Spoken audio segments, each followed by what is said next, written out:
Hai guys, balik lagi nih di channel Perandap. Kali ini gue mau bagi-bagi tips yang bikin betah di rumah, terutama buat kalian yang punya kolam ikan minimalis. Bosen gak sih lihat kolam gitu-gitu aja? Nah, daripada bengong, mending dengerin gue sampai habis.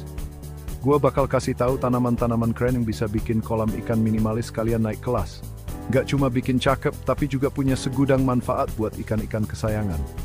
Penasaran kan? Yuk, liksoib bersivinin. Oke guys, yang pertama ada teratai. Tanaman air yang satu ini memang sangat populer dan banyak digemari oleh pecinta tanaman hias air. Teratai dikenal dengan keindahan bunganya yang memukau dan daunnya yang lebar mengapung di permukaan air. Siapa sih yang gak kenal tanaman cantik satu ini? Teratai sering dijadikan hiasan di kolam-kolam taman karena tampilannya yang menawan dan memberikan kesan alami yang menenangkan. Daunnya lebar ngapung di permukaan air. Bunganya juga cantik banget, ada yang putih, merah, ungu, sampai kuning.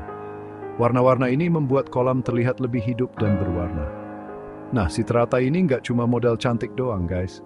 Selain mempercantik kolam, teratai juga punya banyak manfaat lain yang mungkin belum banyak diketahui. Daunnya yang lebar itu ngebantu banget buat ngurangin sinar matahari langsung ke kolam.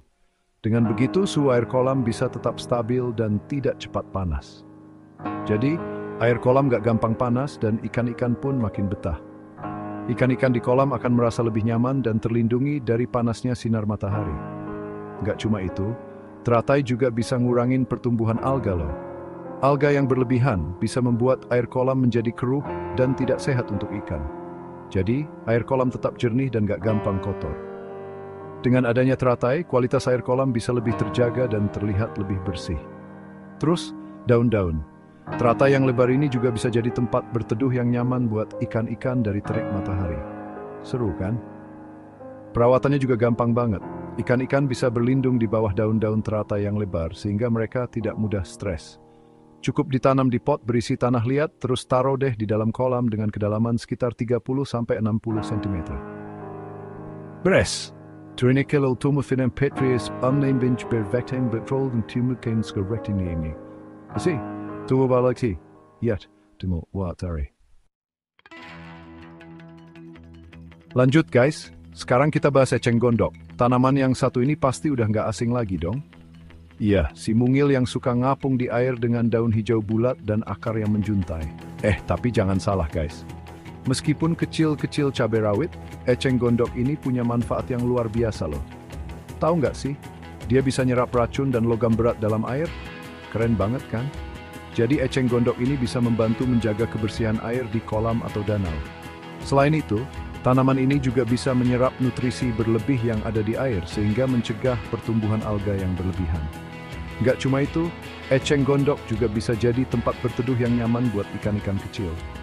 Akar-akarnya yang menjuntai itu bisa jadi tempat main petak umpet yang seru buat mereka. Ikan-ikan kecil bisa berlindung dari predator dan juga mencari makanan di antara akar-akar tersebut. Tapi guys, perlu diingat ya, eceng gondok ini gampang banget tumbuh dan berkembang biak. Dalam waktu singkat, mereka bisa memenuhi seluruh permukaan air kalau nggak dikontrol. Jadi harus rajin-rajin dikontrol biar nggak memenuhi seluruh kolam. Selain itu, eceng gondok juga bisa dimanfaatkan untuk berbagai keperluan lain. Misalnya, batang dan daunnya bisa diolah menjadi bahan kerajinan tangan seperti tas, topi, dan tikar. Bahkan, di beberapa tempat, eceng gondok juga digunakan sebagai bahan baku pembuatan pupuk organik. Jadi, meskipun sering dianggap sebagai gulma, eceng gondok sebenarnya punya banyak manfaat yang bisa kita manfaatkan. Yang penting, kita harus tahu cara mengelolanya dengan baik agar tidak menjadi masalah di kemudian hari. Nah, sekarang kalian udah tahu kan betapa hebatnya si mungil penangkal racun ini? Yuk, kita jaga dan manfaatkan eceng gondok dengan bijak. Nah, sekarang kita kenalan sama melati air. Yuk, sesuai namanya, tanaman ini punya bunga putih kecil yang mirip banget sama bunga melati. Cantik dan bikin seger dipandang. Tapi guys, melati air ini bukan cuma modal cantik doang loh. Dia juga punya segudang manfaat buat kolam ikan minimalis kalian. Daunnya yang hijau lonjong itu bisa nyerap zat-zat berbahaya dari air loh. Jadi, air kolam tetap bersih dan sehat buat ikan-ikan kesayangan. Gak cuma itu, melati air juga bisa ngasih oksigen tambahan ke dalam air. Jadi ikan-ikan bisa bernapas dengan lega dan makin sehat. Perawatan pun gampang banget. Kalian bisa nanam melati air di pinggir kolam atau di dalam pot yang terendam sebagian di air. Gampang kan? Selanjutnya ada papirus.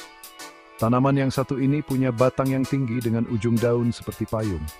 Keren banget kan? Bisa ngasih kesan tropis yang elegan buat kolam ikan minimalis kalian.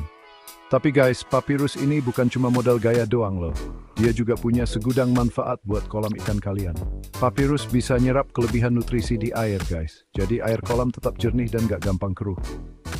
Gak cuma itu, papirus juga bisa mencegah pertumbuhan alga yang bisa bikin kolam jadi kotor. Terus, papirus juga bisa jadi tempat berteduh yang nyaman buat ikan-ikan dari terik matahari. Seru kan? Perawatannya juga gampang banget. Kalian cukup nanam papirus di pinggir kolam dengan bagian akar terendam air. Beres. Nah, sekarang yuk. Tanaman air kecil yang satu ini pasti udah nggak asing lagi dong. Iya, si mungil yang suka ngapung di permukaan air dengan daun bertekstur beludru. Tapi jangan salah guys. Meskipun kecil-kecil cabai rawit, kiambang ini punya manfaat yang luar biasa loh. Tahu nggak sih, dia bisa ngurangin pertumbuhan lumut di kolam. Jadi kolam ikan minimalis kalian tetap bersih dan enak dipandang.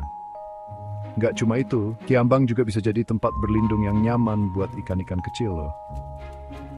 Tapi guys, perlu diingat ya, kiambang ini gampang banget tumbuh dan berkembang biak. Jadi harus rajin-rajin dibersihkan biar nggak menutupi seluruh permukaan kolam.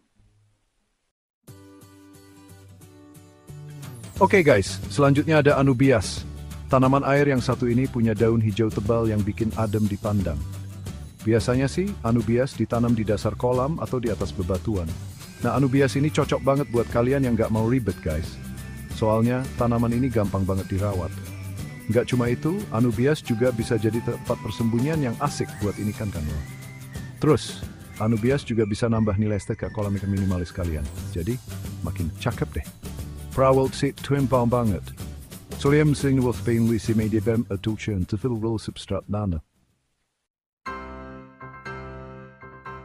Dan yang terakhir ada lotus. Tanaman yang satu ini mirip sama teratai, tapi punya batang yang lebih panjang dan bunga yang lebih besar. Lotus adalah salah satu tanaman air yang paling dikenal di dunia, terutama karena keindahan dan ukurannya yang mengesankan. Cantik dan megah banget guys. Bunga lotus seringkali menjadi pusat perhatian di taman air manapun karena warna dan bentuknya yang menawan. Nah, lotus ini nggak cuma modal cantik doang loh. Selain tampilannya yang memukau, lotus juga memiliki banyak manfaat praktis. Dia juga punya segudang manfaat buat kolam ikan minimalis kalian. Lotus bisa menjadi elemen yang sangat fungsional dalam ekosistem kolam. Lotus bisa nyerap zat-zat berbahaya dalam air guys. Tanaman ini berfungsi sebagai penyaring alami yang membantu menjaga kualitas air tetap optimal. Jadi air kolam tetap bersih dan sehat buat ikan-ikan kesayangan. Dengan adanya lotus, kalian nggak perlu khawatir tentang polusi air yang bisa membahayakan ikan. Gak cuma itu, lotus juga bisa jadi tempat berteduh yang nyaman buat ikan-ikan dari terik matahari. Daun-daunnya yang lebar memberikan naungan yang sempurna. Terus, lotus juga bisa nambah nilai estetika kolam ikan minimalis kalian. Jadi, makin cakep deh. Kolam kalian akan terlihat lebih hidup dan menarik dengan kehadiran bunga lotus yang indah. Tapi guys, lotus ini butuh perawatan yang lebih ekstra dibanding tanaman air lainnya. Kalian harus siap untuk memberikan perhatian lebih. Dia butuh sinar matahari penuh dan tanah lumpur yang kaya nutrisi. Pastikan kalian menempatkan lotus di lokasi yang tepat agar bisa tumbuh dengan optimal dan memberikan manfaat maksimal.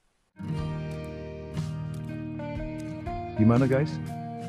Keren-keren banget kan tanaman-tanaman yang udah gue jelasin tadi? Dengan kombinasi tanaman yang tepat, kolam ikan minimalis kalian bakal terlihat lebih alami, sejuk, dan sehat bagi ikan yang hidup di dalamnya. Nggak cuma itu, tanaman-tanaman ini juga bisa bikin suasana rumah jadi lebih asri dan nyaman. Jadi betah deh berlama-lama di rumah. Oke guys, sekian dulu video kali ini. Jangan lupa like, comment, subscribe, dan share video ini ke teman-teman kalian yang lain.